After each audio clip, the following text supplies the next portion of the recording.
আগের দিন preposition on, over, above, up, on to এর ব্যবহার শেখানো হয়েছিল।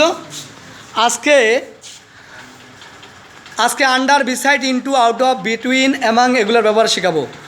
আন্ডার কখন বসে? কোনো কিছুর নিচে বা তলায় আছে বোঝালে আন্ডার, কোনো কিছুর পাশে আছে বোঝালে বিসাইড, বাইরের থেকে ভিতরে ঢুকলে বা তরল পদার্থে নিমজ্জিত হলে ইনটু, ভিতর থেকে বাইরে গেলে আউট অফ, দুজনের মধ্যে বা দুটি জিনিসের মধ্যে আছে বা ভাগ করে দেওয়া বুঝালে বিটুইন, অনেকজনের মধ্যে বা অনেকগুলির মধ্যে আছে বা ভাগ করে দেওয়া বোঝালে অ্যামাং বসে।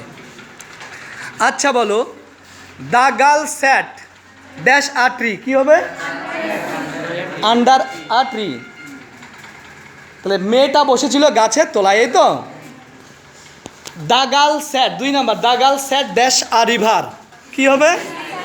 বিসাইড, অর্থাৎ মেয়েটা বসেছিল নদীর পাশে। The boy jump dash the river, হ্যাঁ ছেলেটা লাফ দিয়েছিল নদীর, হ্যাঁ নদীতে, অর্থাৎ যখন লাফ দিচ্ছে তখন নদীর জলের মধ্যে পড়ে গেছে ইনটু, এ তো তরল পদার্থে নিমজ্জিত হলো। The birds flew dash the case, out of the case, অর্থাৎ পাখিরা খাঁচার ভিতর থেকে বাইরে বেরিয়েছিল, এই তো উড়ে গিয়েছিল। Pass, the boy divided the mangoes dash the two boys, কী হবে? বিটুইন, অর্থাৎ যখন দেখবো আমরা ড্যাশের পর দুইজন আছে বা দুটি জিনিস আছে তখন কি বোঝাচ্ছি? বিটুইন।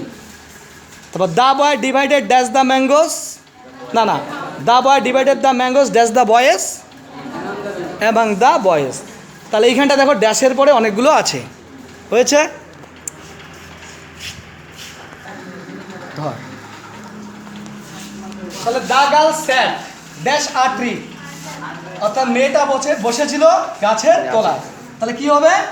আন্ডার, কোনো কিছু তলায় আছে বুঝলে আন্ডার, এই তো।